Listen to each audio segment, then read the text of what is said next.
창세기 25장 1절부터 10절까지 말씀입니다. 아브라함이 후처를 맞이하였으니 그의 이름은 그두라라. 그가 시므란과 욕산과 무단과 미디안과 이스박과 수아를 낳고 욕산은 스바와 드단을 낳았으며 드단의 자손은 아수르 족속과 루두시 족속과 루음미 족속이며 미디안의 아들은 에바와 에벨과 한옥과 아비다와 엘다아이니 다 그두라의 자손이었더라. 아브라함이 이삭에게 자기의 모든 소유를 주었고 자기 서자들에게도 재산을 주어 자기 생전에 그들로 하여금 자기 아들 이삭을 떠나 동방 곧 동쪽 땅으로 가게 하였더라. 아브라함의 향년이 175세라. 그의 나이가 높고 늙어서 기운이 다하여 죽어 자기 열조에게로 돌아가매 그의 아들들인 이삭과 이스마엘이 그를 마므레 앞 해족속 소알의 아들 에브론의 밭에 있는 막벨라 굴에 장사하였으니 이것은 아브라함이 해족속에게서 산 밭이라. 아브라함과 그의 아내 사라가 거기 장사되니라. 아멘.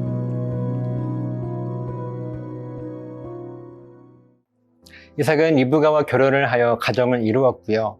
어머니 사라의 죽음으로 상심해 있던 이삭은 이로 인해 큰 위로를 얻게 되었습니다. 그 후 아브라함은 새로운 아내를 맞이하여 자식을 낳습니다. 그 내용이 1절부터 4절의 내용인데요. 아브라함의 두 번째 아내가 된 여인의 이름은요, 그두라였습니다. 그리고 그두라는 6명의 아들을 낳았는데 그 이름이 시므란, 욕산, 무단, 미디안, 이스박, 수아입니다. 그러니까 아브라함에게는 이 사라에게서 낳은 아들 이삭이 있고요. 후처인 이 그두라에게서 낳은 6 아들이 있었습니다. 이 아브라함의 나이가 점차 많아지고 또 아브라함은 자기의 죽음을 서서히 준비하게 되었습니다. 5절이에요.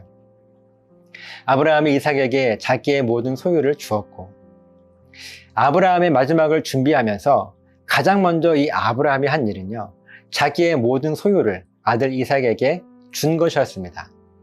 그러면서 어쩌면 우리들이 이 땅을 살아가면서 자칫 가볍게 여기다가 이것이 나중에 큰 문제가 되어서 어려움을 겪게 될 수도 있을 만한 그 일에 대한 이 아브라함의 놀라운 지혜를 오늘 말씀을 통해서 발견할 수 있게 됩니다.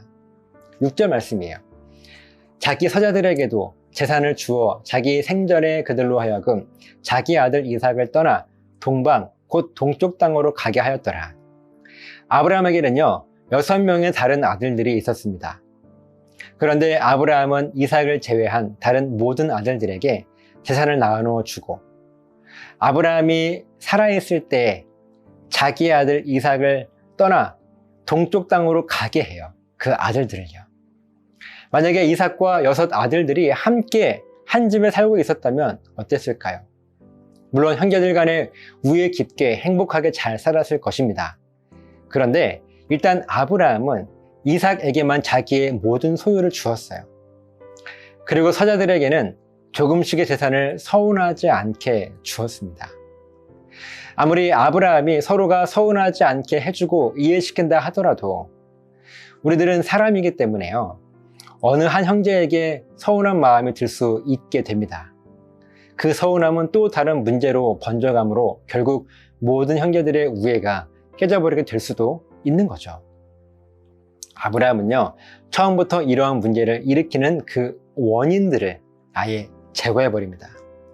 비록 이삭에게 많은 재산을 주었지만 일단은 서자들에게도 서운치 않은 재산을 나누어 주므로 문제의 원인을 제거했습니다. 그리고 이들이 서로 마주치지 않도록 이삭의 6 형제들을요, 아브라함이 살아있는 동안에 동쪽으로 멀리 떠나 보냅니다. 그리고 성경은 아브라함의 서자들이 이 아버지인 아브라함을 떠나 동쪽 땅으로 갔다고 기록하지 않고요, 이삭을 떠나, 그러니까 아브라함을 떠난 게 아니에요. 이삭을 떠나 동쪽 땅으로 갔다고 말씀합니다. 여러분, 이것이요 아브라함의 지혜였습니다. 집안의 질서가 흔들리지 않도록 아버지인 아브라함이 살아있을 때 다른 형제들이 이삭을 떠나 다른 곳으로 이동할 수 있도록 한 지혜라고 하는 것이죠. 그리고 아브라함은 175세에 죽음을 맞이하게 됩니다. 이때 반가운 얼굴이 다시 등장을 해요. 9절입니다. 그의 아들들인 이삭과 이스마엘이 그를 마물의 앞 해쪽 속 소알의 아들 에브론의 밭에 있는 막벨라 굴에 장사하였으니. 아브라함이 죽었을 때요, 아브라함을 이 사라가 묻힌 막벨라 굴에 장사한 아들 두 사람이 등장을 하는데요, 바로 이삭과 이스마엘이었습니다. 이스마엘은 사라의 여종 하갈에게서 낳은 아브라함의 첫 번째 아들이죠. 그런데 하갈과 함께 쫓겨났던 아들이었습니다. 감사하게도 이삭과 이스마엘이 아버지 아브라함의 장례를 정성껏 치루어 주었습니다. 그런데 이때도 충분히 발생할 수 있었던 문제를 미리 해결한 이 아브라함의 지혜를 발견할 수가 있습니다. 10절입니다. 이것은 아브라함이 헷 족속에게서 산 밭이라. 아브라함과 그의 아내 사라가 거기에 장사되니라. 아멘. 아브라함이 묻힌 곳은요, 막벨라 굴입니다. 그리고 이 막벨라 굴은 사라가 죽었을 때 아브라함이 가나안 땅의 원래 족속이었던 헷 족속에게서 돈을 주고 산 땅이었어요. 만약에 그때 이 땅을 사놓지 않았다면 이들은 어떻게 되었을까요? 헷 족속은 하나님과 동행했던 이 아브라함을 높이 평가하여 주인이라 부르고 하나님의 지도자라고 불렀습니다. 그 정도로 헷 족속에게 아브라함은 위대했어요. 그 정도로 인정받는 사람이었기 때문에 헷 족속 누구든지 사라의 장례를 치를 땅을 내주었을 것입니다. 그런데요, 시간이 지나서 아브라함이 죽고 이 땅에 없어졌을 때 헷 족속이 아브라함의 장례를 치를 땅을 내주었을까요? 우리들이 확정지어 답을 내릴 수는 없지만요, 혹시 모를 이 문제를 아브라함은 미리 알고 예비한 거예요. 그래서 그 당시에 많은 돈을 주고 이 땅을 산 것입니다. 사랑하는 웰컴 가족 여러분, 어떠한 문제가 어떻게 생겨날지 우리들은 알 수 없습니다. 그러나 어떤 문제가 생길 가능성이 있는가 하는 것은요, 미리 짐작할 수 있죠. 그리고 이것을 미리 알 수 있는 것은 분명한 지혜입니다. 왜냐하면 지금 당장은 아무런 문제가 없어 보이기 때문에 가볍게 여길 수도 있겠지만 나중에는 이것이 더 큰 문제가 되어서 우리들을 힘들게 만들 수 있기 때문에 이것을 미리 막아내는 것은 지혜입니다. 어떤 일이든 문제의 원인을 미리 조치한다면요, 더 큰 문제가 생기는 것을 막을 수 있습니다. 이것이 아브라함의 지혜였습니다. 저 여러분이 오늘 이 말씀을 묵상하며 기도할 때 이 아브라함의 지혜를 하나님께 구했으면 좋겠어요. 하나님, 혹시라도 앞으로 일어날 문제를 미리 깨닫게 하여 주시옵소서. 그래서 더 큰 문제가 우리를 힘들게 하지 않도록 아브라함의 지혜를 허락해 주시옵소서. 하나님께서 이 기도에 분명 응답해 주실 것입니다. 그래서 아브라함의 지혜를 저 여러분들이 누리게 되시기를 예수님의 이름으로 간절하게 부탁을 드립니다. 기도하시겠습니다. 살아계신 아버지 하나님, 아브라함의 지혜는 앞으로 일어날 문제가 미리 발생하지 않도록 예비한 아브라함의 지혜였습니다. 충분히 발생 가능한 문제를 가볍게 여기지 않고 그것을 잘 대비했던 아브라함의 지혜를 살펴볼 수가 있습니다. 우리들에게도 이 아브라함의 지혜가 있음을 통하여서 더 큰 문제가 우리를 무너뜨리는 힘들게 하는 그런 상황들을 미리 예비할 수 있도록 도와주시옵소서. 감사드리며 축복하며 예수님 이름으로 기도드리옵나이다. 아멘.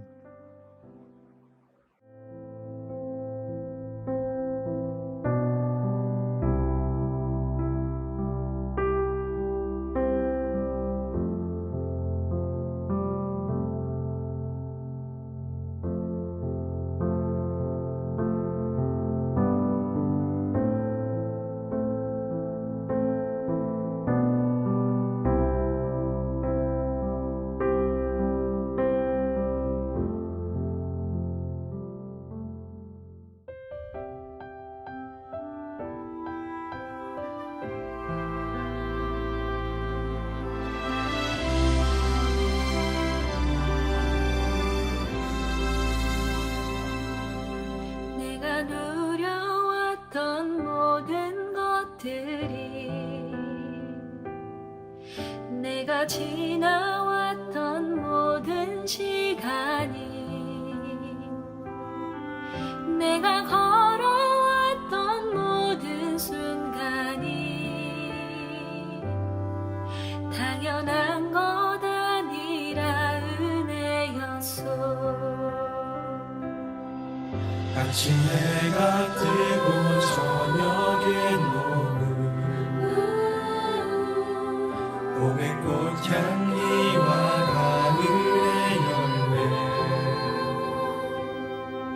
변하는 계절의 모든 순간이 당연한 것 아니라 은혜였소 모든 것이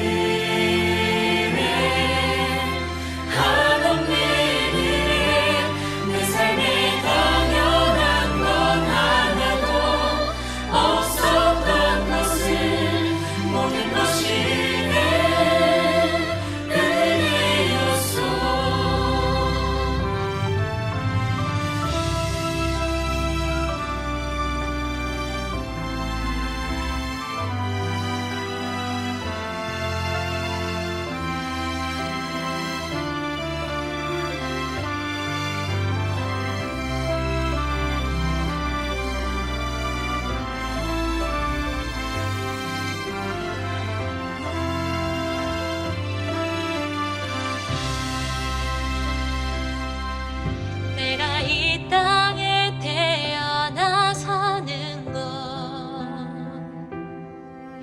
어린아이 시절과 지금까지 숨을 쉬며 살며 꿈을 꾸는 삶 당연한 것 아니라 은혜였소 내가 하나님의 자녀로 살며 오늘 찬양하고 예배하는 삶 복음을 전